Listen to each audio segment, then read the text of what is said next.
Okay? Oh, Father, I just pray for forgiveness. Yeah. Please relieve me from my woes. Hey my peoples, I hope everyone's doing good. Yes, I'm back with another video. Just chatty patty me. I've been wanting to do a video about this for a long time, and it's about AI. Today's video is going to be about AI. And like the pros and cons of AI, or my opinion and thoughts. I'm sure we all have opinions and thoughts. We're in a time right now that's really evolving, okay? And I'm not going to sit here and say AI is 100% bad because, it can help us with a lot of things, and I think it's just being mindful of what we use AI for. A lot of things, it's just really not good. I think you know that already. The purpose of this video is I wanted to discuss about how AI can actually be distracting us from things that are in plain sight. I feel at the moment is being used as a distraction tool. It's something to be quite scary of, right? Because AI has gotten to a place now where you could be watching a reel, you could be watching a video about something that's really serious, right? A serious matter. Anything, and then you're thinking, oh my God. And then you have to go to the comments sometimes and you're like, is this AI? One of the main things people say or question is this AI or that is AI? And it's getting so good now that it's very hard to decipher AI from reality. So one of the things that I noticed is with all of the things going on, even like with what's happening in Iran, for example, what's happening with the files, for example, then you get all these kind of AI things thrown around as well around the same time, if that makes sense, sort of like a distraction. And I'm just thinking, like, how far is AI going to get? I mean, we're in 2026. The first time AI dropped, it was so laughable, but now AI has evolved so much that it's so scary. You have AI people, for example, full-blown profiles on Instagram, TikTok, YouTube that look real. Now, I remember when we first started to see people, like, they used to talk about how there's AI influencers and there's this and that, and you look at it and you think, well, it can only do the bare minimum. We can kind of see it's AI. But it's gotten to the point now where there are people with whole pages and they are gorgeous, right? You know, the ones that there is a guy that he there are some people that are so handsome and gorgeous. And you think, wow, so if you can do this, how much, like, they could maybe potentially be putting out news reports or fake things from people in high power and it be them, but it's not them, if that makes sense.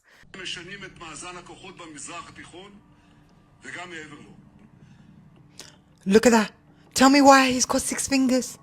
Why has he got 6 fingers? Look at it. Look at it. That's a literal claw. This is AI. Look at it. He's like got 55 flipping fingers. Girl, it's not even just the 6 fingers. Look at the flipping teeth. Why has he got a piranha mouth? There's 195 teeth in his flipping mouth. He's got 6 fingers on one hand, 10 on the other. This is clearly AI. So everybody's been talking on the internet, chitter chatter. People been messaging me going, Annie, is he alive? I'm like, I don't know. Yeah, I think it is actually super scary when you think about it like that. I also think that it's also, when it comes to content, it's creating it's not even, for me, I don't see it as competition, because I think there's so many people that want real people, and I think that's why a lot of creators are blowing up more on YouTube lately and other platforms, because people really want real authentic people. I like to do my videos like back in the day, YouTube, where, like, look, I'm sitting down just having a little chat with you. I like just having a conversation with you. I think like that real layer and that realistic layer is really important.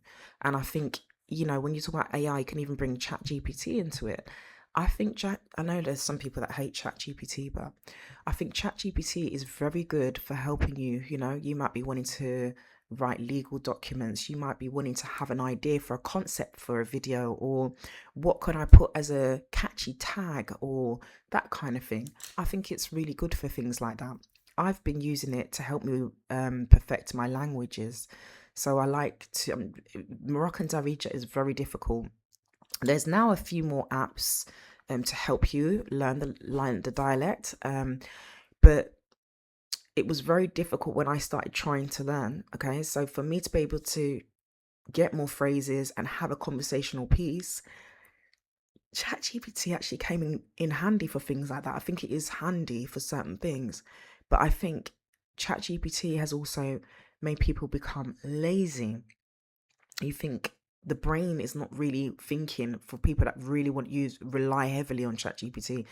It's taking that thought process out for people to engage brain and thought and put your own real opinions. Like, people are writing messages to people, responding to comments, responding to certain things, writing text messages fully crafted by ChatGPT. And you know when it's fully crafted by ChatGPT, that for me, it's like when we lost the art of conversation and certain things like that is happening again with AI and ChatGPT and things like that. Also, that facade, for example, when I said to you, gorgeous, handsome men and women, AI, you know, it's that whole crafting, not just that, but even the response, the comments, is forming something that is not real, it's virtual, right? It's not coming from the heart. And so we see things like that on socials. And again, it's like when you have people posting content of their happy lives, they might be happy. Okay. Some people are really that happy, but a lot of people are posting just for posting's sake. And then you have people that look at that and look at their life as a reflection and think that they're not doing enough, or their life ain't good enough, or they're not slim enough, or they're not pretty enough, or they're not airbrushed enough. They're not face tuned enough. You know, a lot of these things are, I get it because I'm a content creator. You know, I'm not going to lie and say I don't use certain filters because I love filters. It's fun. I love it. It's fun, right? But you'll see natural things of me. You'll see real things of me. I mean, right now I'm sat in front of a video. It's not touched up. I could touch it up, but I don't. So I feel like it's creating, you know, there's a lot of people that are not loving themselves, depressed and going through things, and I just believe nobody's perfect, but it gives that persona of perfection. AI creates another persona of perfection. That is not a good thing, you know. At the end of the day, AI is not going anywhere, but I think it would be very important to do a video.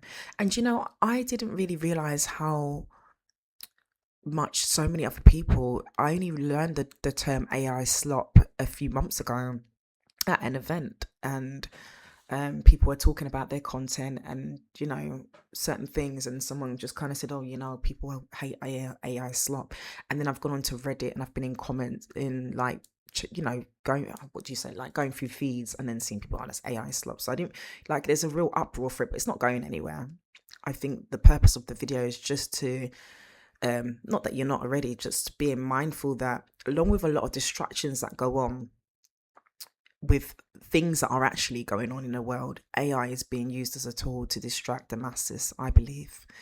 And also, never compare yourself. I mean, I've made videos before saying, don't compare yourself to anyone else. Now, listen, don't compare yourself to these gorgeous AI people, please, because they're not real. It's not reality.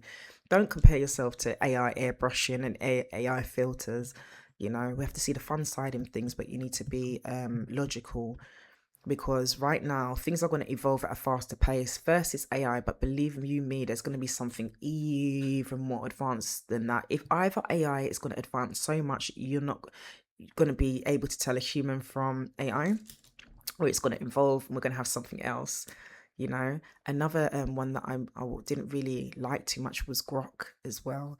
And I see people on X, Twitter, using that a lot to try and determine, I hate this thing called debunked. It's been debunked, or fake news, or just there's certain terminologies, but I'm just like, we're unable to decipher why are people actually having to use things like Grok and ChatGPT and other things to ask if something that's been posted is actually legitimate and real. You shouldn't have to be doing that, but we're in a time now where things are so unrealistic or so realistically real that you're thinking, well, is it real? So then quite often you get this perception of, or you start to think, well, is it AI or not? So yeah, I think that things have evolved at a fast rate. I think that, I feel like robots and AI and all of this kind of stuff is going to be the destruction of the world. That's just my personal opinion. And whether or not that's actually physical or on our mental side of things, it's just not good. And I think about the younger generations, seeing as much of the AI and things that they do see, how do young people actually decipher reality from fake? I know, having children myself, that they do sometimes, oh, that's AI, mom, that's AI. They have to tell me, yeah, they do kind of understand some things. But when you have whole human beings already looking, whole AI humans, shall we say, already looking so realistic that you have to think, is it real? You've got people in the comments like, you're so gorgeous. I'm thinking like, you do you think this woman's real? She's not real. Come on. But it is that good.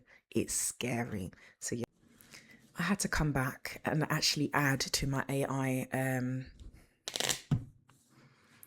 conversation with you, because I've just got off the phone, right? It's that end of tax year, right? When we're trying to speak to council tax, or listen, I didn't get to speak to a human being for so long. I was speaking to AI, an AI automated system, and it is so long. So this is another thing that I didn't actually think, and this is what I'm saying to you. This is another dimension of it, right? So I suppose you could say AI is actually replacing jobs of real human beings. So I didn't actually think about that. That means that there's also less workers and more computerized systems and more AI. So AI is also taking over things like that. It's very frustrating for the customer, i.e. me, customer, client, payer, bill payer.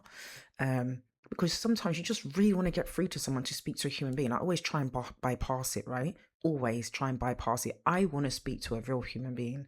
I want real human interaction with no mistakes and to have a back and forth conversation. But then that led me to remember a post of someone put up. They went into a Tesco's. I haven't had this in my Tesco yet, but they went into a Tesco's. I know this is not AI. I suppose we're getting into computerized systems or something, but I'm sure like a level of it may be controlled by some sort of AI. But literally, you go in to the shop now. You don't pay at the counter, or you can use this method. They always start by saying it's something that they're using. It's like when they had self-checkouts, right? It's like you can use it, but you can still use somebody at the counter. Now, rarely any counter if but one is opened, and you have to use self-checkout in a lot of these places, especially things like Tesco Express and like smaller stores that have self-checkout, right? But he walked into this Tesco's and it literally, he picks things up off the shelf and walk out. It literally, I'm not lying, I'll insert a video clip. There's cameras all around. So every item you pick up, it calculates it and then it bills you as you're walking out the store. No human interaction. Just pick up things and hope that it's all correctly tallied up and you walk out the store and it bills you. Cool. So right now I'm opposite this Tesco, which apparently I can just walk in, collect what I want to collect, and walk out without tapping any card, without giving anyone cash. I can just walk out. I have no idea how this thing works, so I'll find out today. So they're telling me I have to download the app. What app? Alright, so it's taken me about 10 minutes to download the app, put in all my details, even figure out how to use the get and go. Bro, I feel like I've sold my soul to the Tesco gods, bro. I don't think you understand, bro. I gave my name, my address, my email, my number, my date of birth. Hey, bro! Hey, just a shot. But anyways, I think these are the things that they're scanning how I pick up what I want to get and determine how much. Bro, this is just... This feels like Black Mirror, bro. Wait, just in case this thing does not mash, I have £5 in cash right here. They have a till, but they encourage you not to use it. Hey, nothing in this shop is the regular price, it seems. I guess that's the price of using AI to scan whatever it is that you buy and check out for you. Huh? Biscoff cream egg? Yeah. I said it's a Biscoff pandemic, but let me get involved in that pandemic. And let me just get a little water as well. So I think I'm just supposed to go here and scan my club card. Okay, so even the Tesco worker gave me the wrong advice. I'm not supposed to scan the club card. I'm supposed to scan the get code QR code. What the hell is that? Okay, so after about 10 minutes of trying to set that thing up on my phone, I've now got the QR code, which will hopefully open this thing up and pay for it. Oh, ooh. Hey, so just like that, it only took me about 25 minutes, but I have my goods. Would I rather just use cash or tap at a register? I definitely would. However, is it mad to think that I can just walk out of a shop without tapping anything and pay? Yeah. Even the way that the gates just closed back on me, bro, I felt like I was just bumping. How am I bumping Tesco? How am I bumping the gates at Tesco? What does that mean? But anyways, now that that's over and done with, I want to try this. Biscoff flavored cream egg. Ooh, wait. Damn, that is leg. I can see so many things going wrong with that as well. I don't like it. It's like that whole facial recognition thing. And AI is infused and used in a lot of these things. So bear with me, because I know some people might think, oh, well, it's not AI system. AI is being integrated into these systems to use for these things to function. Some of these systems, I don't know about the Tesco one, but when I saw that, I thought that's crazy, because I remember before they said that some of these stores would have barriers and you had to scan your receipt to get out the shop with your shopping. A lot of it is very intrusive, very evasive, very intrusive, right? And you're losing that personal touch, but at the same time, we're in a digital era. We're in an era that is in biblical times, in the Bible, in all of that stuff, right?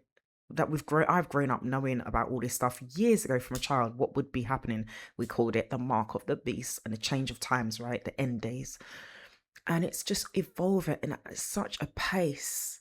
I know I've just come off the phone from a bill, right?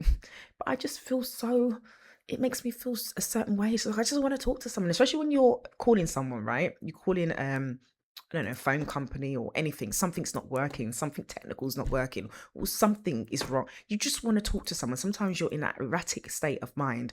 You need to talk to someone now, and then straight away, you are now through to our automated AI systems. Like, I want to put my middle finger up right now, but yeah, I just thought I'd just share that, because yeah, it's very important. AI, computers, digital world, right, is really taken over. And a lot of it as well is to find out a lot about you and me. Yeah, a lot of it is to find out a lot about us. It's not just as it seems. It's not as black and white as it seems, you know. But anyway, I thought I'd add that. So yeah, you know, I like to do these videos talking about things that are going on in the world. And I just think it's a good topic to discuss, because so much is changing in this world right now, and so much is evolving, and there's so much to be concerned and scared about. I'd like to know, what are your thoughts on AI? What are your thoughts on AI? What are your thoughts on ChatGPT, Grok, that sort of thing? Drop your comments below. And I'm not here to just hate. You know, I'm not here to act as though I've never used AI for something, because I love CapCut as well. CapCut has a lot of templates that use AI to create nice, fun templates. You know, I've cartoonized myself. I've done all kinds of things. So that's what I'm saying. I'm not here to be a party pooper. It's good for some things. But I think that we need to be mindful that with things being dropped consistently when there's massive events in the world, it's being used as a distraction, and also to not it can make you feel a certain type of way when so much in the world is fake, if that makes sense. So just leave it there. I know I'm waffling on a little bit. I like to just talk out the brain. I like to just talk, and I just want that kind of community where I feel free to talk. You feel free to talk, you know, my tribe. You know, if you subscribe, and come back for more content like this, I'd be so happy. But for the most part, yeah, I just like to be myself and just talk about topics like this, just a one-to-one, like I'm talking to my friends. Sometimes you're going to agree with what I say and sometimes you're not, but this is what reality is and this is what the world is, you know. So yeah, I hope you enjoyed the video. Do you like it up if you did enjoy the video? I really appreciate you. Bye.